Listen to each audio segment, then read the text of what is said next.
our final conversation today, please welcome Airbnb's Global Head of Real Estate, Jesse Stein, in conversation with Skift Director of Research, Seth Bork. So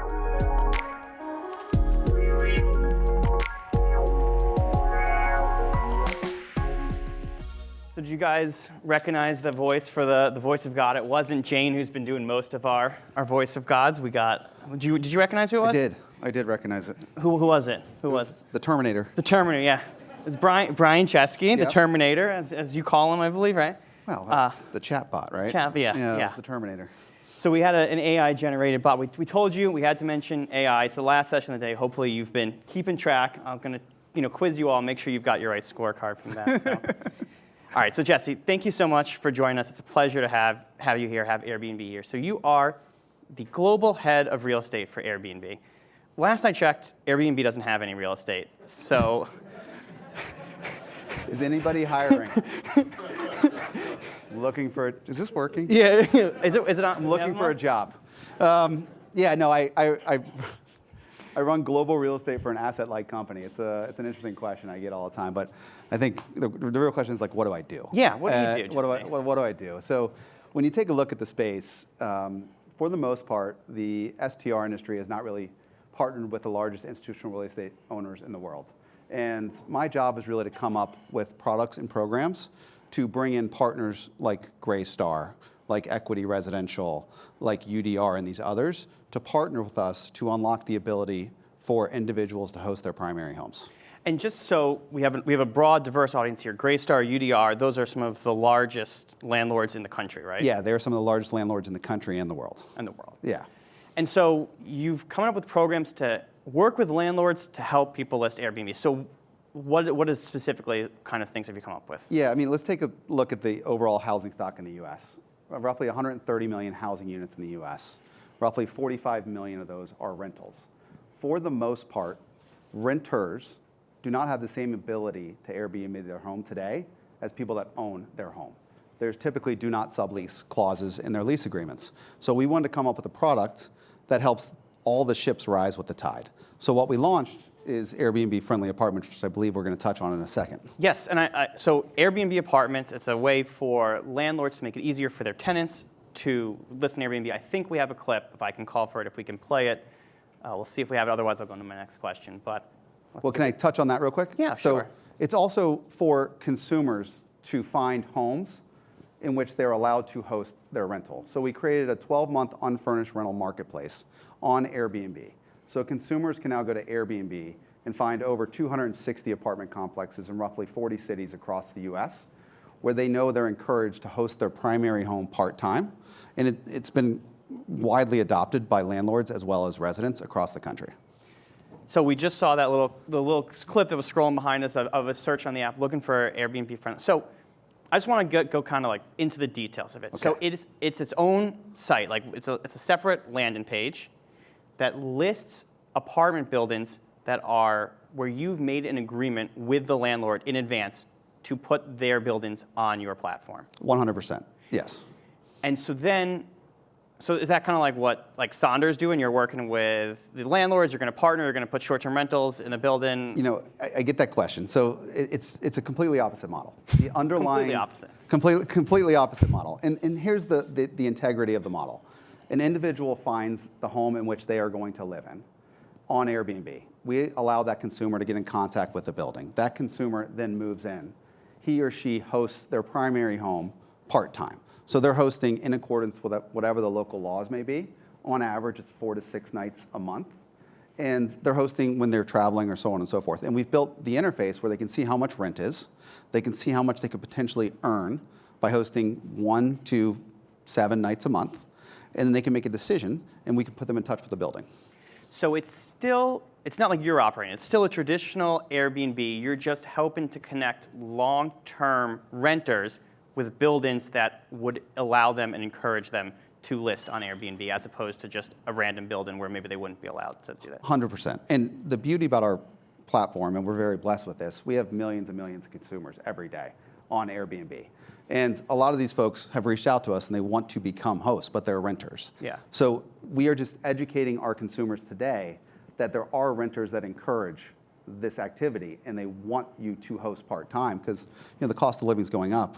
And at the end of the day, incomes are not going up with the cost of living. So I compared you to Sonder earlier. That was obviously wrong. I'm going to make another comparison. Probably we wrong. love Sonder. They're a great partner. This is different. Probably wrong about this comparison as well. So are you kind of like Zillow then? Is that more akin, or is that also wrong? It's interesting. It's a combination. I think the philosophical integrity of it is you can find a home in which encourages hosting on Airbnb. So from that comparison, yes. A delta of it, though, is we are marketing these buildings to our partners for free. So there is no customer acquisition cost to be part of the program. So we are literally sending our consumers to live in these buildings for free, and then in return, the building owners are allowing their residents to host part-time. And so what's in it for the landlords? Like, why are the landlords talking to you, I guess? Yeah. Well, number one, they're able to access our consumer base, and our tenants are moving into their buildings for free. So it's helping leasing velocity, and it's lowering their marketing costs. That's number one. Number two, they have control and transparency over all the Airbnb in their building. So that we can ensure through building rules that the hosts are hosting in accordance with local laws, in accordance with building rules, so on and so forth. And third, the owners get to participate in the upside of the Airbnb.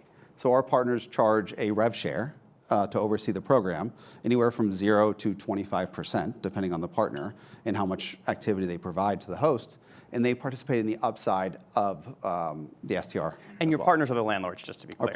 Well, it's interesting. Our partners are definitely the landlords. That's new. We also are obviously partnered with all of our hosts across the world. Yeah. But in the context of rev share, it's the landlords who would earn some sort of rev share. And does that come out of Airbnb slice of the pie or the host slice of the pie? That comes out of the host slice of the pie. Okay.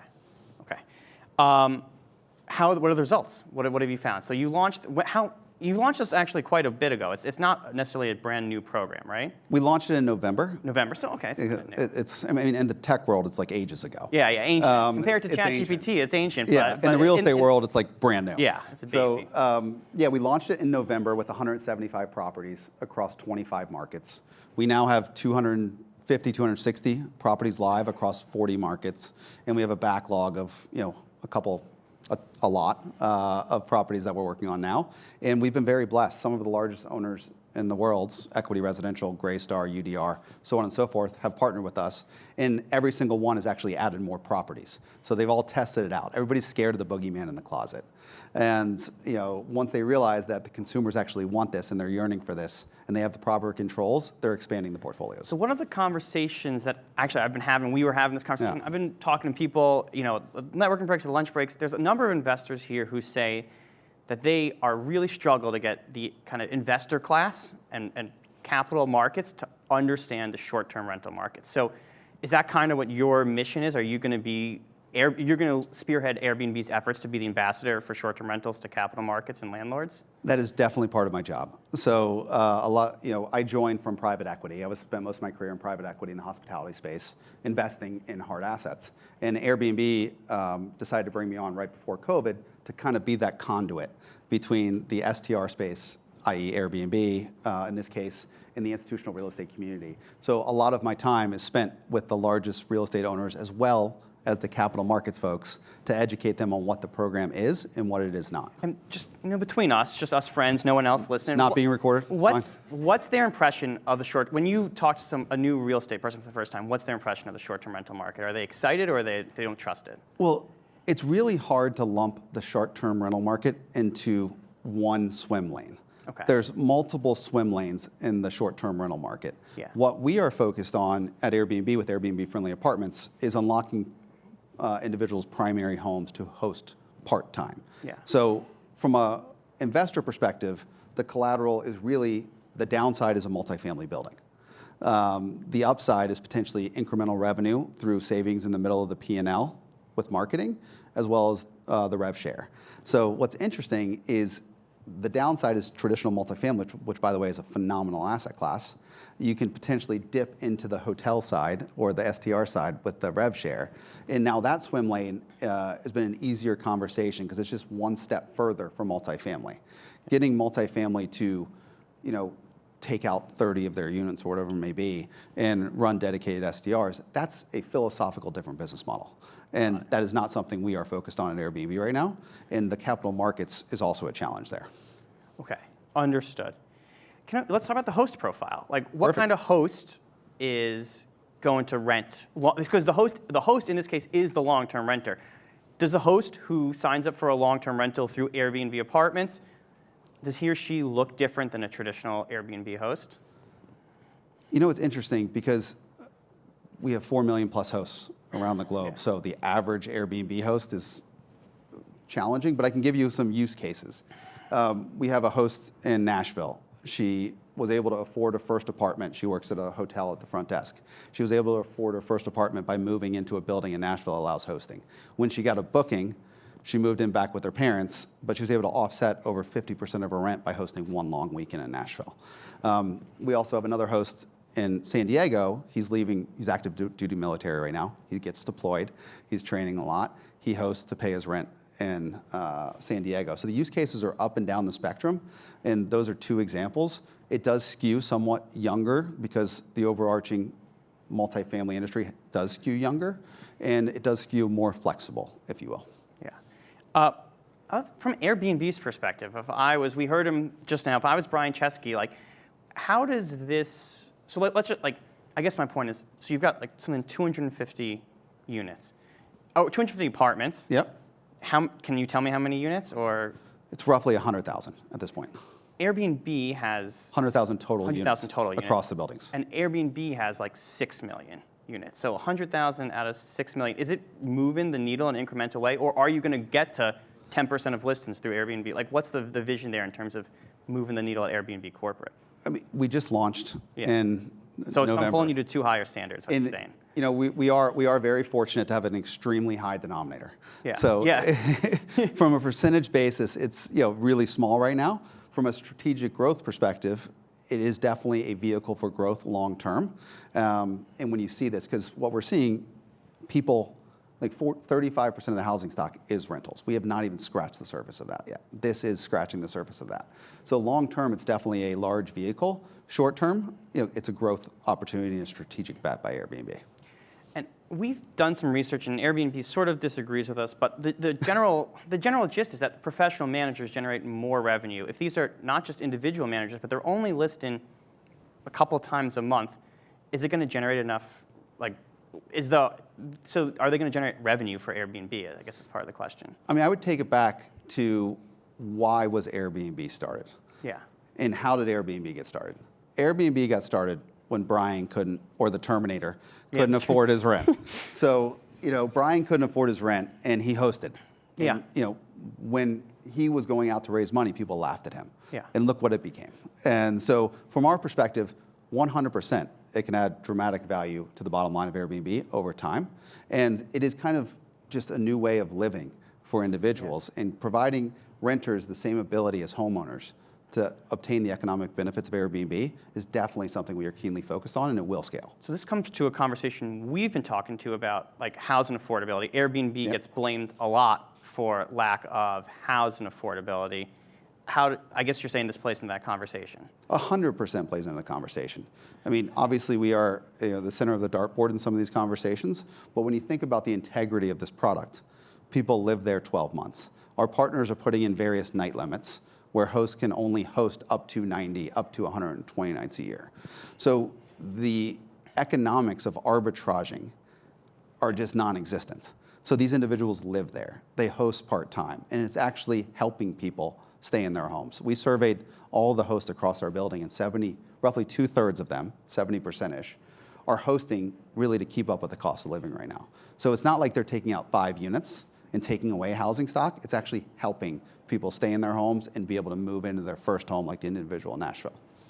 So how does there's this other new law. So we've got Airbnb Apartments. We also have Airbnb Rooms, the new initiative to encourage, as you're talking about Brian Chesky's origin story and hosting. He's talked a lot about getting back to the core of his business. I think he kind of said it on stage here. During the pandemic, he was afraid he'd kind of lost the core of his business. He wants to get back to it. So is this going to be a vehicle, like how does this tie into the Airbnb Rooms? Are people going to have like a 2-bedroom and they can do an Airbnb Rooms from this platform? Yeah, it really comes 100% yes. It depends on the makeup and of the housing in which we're working with. So most apartments are studios, 1s, some 2s. So we do see some of our hosts hosting private rooms. We have a gentleman named Rahul in San Francisco. Him and his wife have a 2-bedroom in San Francisco, and they literally host their second bedroom when they're there and their entire home when they travel. So it's definitely unlocking the ability for more people in rentals to do the rooms as well. So just back to an earlier answer, and you've been giving good answers, but you mentioned night caps, how many days you can rent. It raises the question, when are we going to see an Airbnb apartment in New York City? Well, you want to get to the next question? Yeah. So there's a night cap in New York City. So I suppose you can't put this product in New York City right now. Unfortunately, no. Obviously there's some news out there about a lawsuit between Airbnb and New York. But no, at the moment, renters in New York do not have the same ability as other folks in other markets to host their primary homes. And that's one of the reasons we are actively in litigation with New York, is because we firmly believe that individuals should be able to host their primary home to keep up with the cost of living. Neither you or I said. I think our founder, Rafit, said it effectively amounts to a ban on short-term rentals in New York City, this new legislation. What do the landlords you're talking to have to say about that? I don't want to speak for our partners, okay, except for our partners want to do this in New York in their assets. Yeah. They've asked us to do it, but obviously there's overall challenges. So actually, let's talk about that. So how much interest do you think you would have in New York City if it weren't for the regulation in New York City against short-term rentals for this product? I don't want to overplay my hand, but I would say a dramatic amount. I mean, you live in New York. Yeah. The cost of living in New York is high. You travel. I mean, would you live in one of these buildings? It would be exciting. I don't know if I would trust someone in my home, though. Okay. That's because once it's my primary residence, I don't know. There's kind of a concern there. And also, I'll be honest with you, I've looked at doing exactly this at subletting a spare room once one of my roommates moved down to New York City, put it on Airbnb, earned some cash. I didn't ask my landlord. I just did it. So why do I need to ask my landlord? I could just do it, right?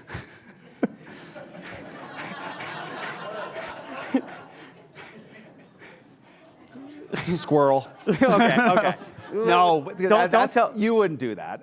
I would never break the law like that. But to answer your question, we've already had significant interest from partners to unlock New York. If we can come to an agreement with New York, that's fair for everyone. And what we're really focused on is giving primary home individuals the ability to host. We agree illegal hotels should not be part of the equation, but we are philosophically siding with our hosts to provide them the ability. And outside of New York City, how do you feel about regulation outside of New York City? We're in a good place with a lot of cities. I mean, we're in almost every city except for a couple countries in the world. And we've created regulations and structures with these cities that really help all parties. And so we're in a really, really good place globally. Obviously, there's fires here and there, but for the most part, we feel like we're in a really, really good place. And New York is one of the outliers, unfortunately. So in your past career, you were working in hotels at Kimpton, I believe. You're now here doing kind of supply acquisition in the short-term rental space. What's it like coming over from the dark side? How do you like short-term rentals? All right, let me think about that. So they're the dark side now? I'm just joking. Okay, it was from an earlier joke I made. We love hotels too. It was always interesting. I mean, I would fly around the country. I was running investments for Kimpton Hotels, and I'd fly around the country, and I'd see cranes everywhere, and just crane. And I'd look at the stock, and it was all multifamily. There were some hotels. And all I would think to myself around and I've had this around the investment committee, is like, wow, if Airbnb could ever figure out a way to partner with, multifamily landlords, it would really unlock and potentially be, some of a struggle. But what's interesting and what I've learned is the use case for Airbnb is different. Like roughly 50% of our nights are for over 7 nights at a time. Yeah. Like 0 of our nights at Kimpton or for 7 nights at a time. So it's an interesting experience. And what I love about the STR space and the tech space is the ability to iterate. And like when you build a hotel and the bathroom's wrong, oops. Yeah. Like we launched a product, we found some things that are struggling, we're improving them, and we're iterating. And it's really, really an interesting space. And we have all been very fortunate with the tailwinds of this flexible living. Can you give an example of where you've been iterating in the apartment stuff? Yeah. Like, one thing is we're building, like we have this contact form, right? Yeah. And a lot of these owners want to ensure the people that are in these buildings are living in these buildings. And so we're putting some more language in, some more education modules on the PDPs. And what's a PDP? Property page. So like you go to what we showed earlier. Yeah. You go to the property page, there's more education to basically say, if you're gonna live here, please contact us, please move in. If you're looking to rent 7 units, you're not gonna get a lease. Yeah. So just education like that we've seen and we've changed. And then some other areas in the capital markets we didn't expect. Just what do lenders think about it? How do we educate lenders? And that wasn't really top of mind going in. There's a couple really interesting points that I want to pick, and I want to go to some audience questions first. I like this one. Long term, what is the plan for Airbnb working with institutional apartment owners? Will this program evolve? In your wildest dreams, what's this going to look like? I'm going to bring it back to my sports career, which was very brief. You get better or worse every day. So if you're not evolving and you're not improving and you're not iterating, you're getting worse. So of course it's going to evolve, and of course we're going to try to scale it, and we're going to do everything we can. We're on the our own 1 yard line right now. We have a long way to go. So 100% it's going to evolve. 100% we're going to launch new features that are really cool, and we're going to continue to scale partners. And I think Brian mentioned this in the earnings call. It's definitely a product that can scale globally. It's not just a domestic product, and we're working on how do we do it in the right way. So you're on the 1 yard line. What's the 2 yard line? What's it going to be next? I think quick, I can't disclose too much as a public company, but scaling nobody's listening. Scaling the supply. Scaling supply is number 2, and providing better access for Airbnb consumers to find Airbnb friendly on. And what about globally? What about international expansion? Is that on the docket? 100%. It's a matter of when, not a matter of if. And we also talked about the kind of for sale market, as you would call it. Is that also on the table? Am I allowed to mention that? Yeah, it's public. Yeah. Public. So when you think about the do not sublet clause in apartments, once a condominium is built, there's condominium docs. And the only way to change the condominium docs is to get supermajority vote in most existing condos. My wife and I barely agree on much, let alone my wife and I and like 700 other couples. So that's very, very challenging. So we've worked with the Related Group in Florida, and we did our first purpose-built condominium that was marketed to consumers as Airbnb friendly. So it was the fastest sellout that the Related Group in Florida has ever had, and we're actively expanding that as well. So I've got a question, and I'll jump back here. You mentioned capital markets a little bit. How does the interest rate environment factor in this? You're dealing with these big multifamily tenants. They're hyper-focused on where their financing environment is at. Is it going to put a damper on things, or is it actually going to make your product more attractive, or how does that work? I think it drives incremental income to our partners, so it makes it more attractive. I think the challenge is more just the education to the capital markets on what it is and what it isn't. Like the underlying collateral is still a 12-month tenant. Yeah. And just like saying that over and over and over again is the education side. So we're actually seeing a larger pickup than I expected on the partner supply side, because it does drive incremental revenue. And also there's a lot of even though multifamily supply right now is at the peak it's been since like 1987. Now there's a dearth of new construction given the interest rate environment, but everything that's getting built is getting delivered soon. Yeah. And there's significant amount of supply in some of these markets, and people want to differentiate their assets.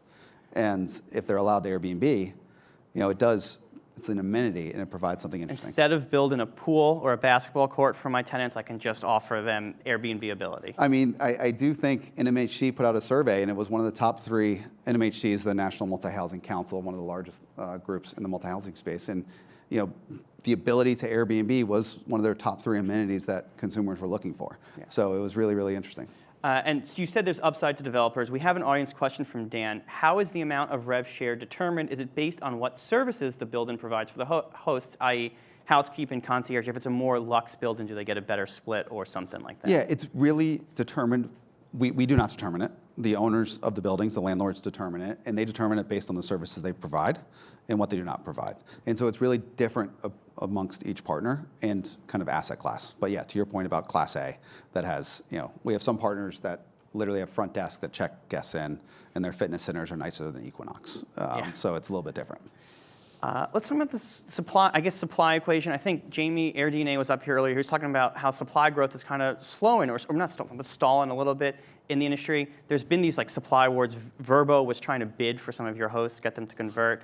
Is this your response to putting more hosts and more supply into the platform? Or you just see yourself in competition? I think all ships rise with the tide. Yeah. So I think the normalization of the STR space is beneficial for all. So I don't feel like it's us versus them. I feel like we're all working together to educate more people. Because even though we have a large denominator with 4 million hosts across the world, there's a lot of people in the world. Yeah. And the world's changing. So I wouldn't look at this as our response to that. Yeah. I would look at it as more of an education to the institutional real estate community on how we add supply. And is there exclusivity? Can I also Airbnb my host? Can I also Vrbo my home, or is it only Airbnb? It is dependent on the building manager, but most building managers want that control.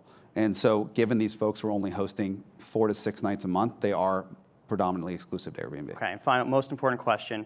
Are the Jaguars going to make the playoffs again this year? What do you think?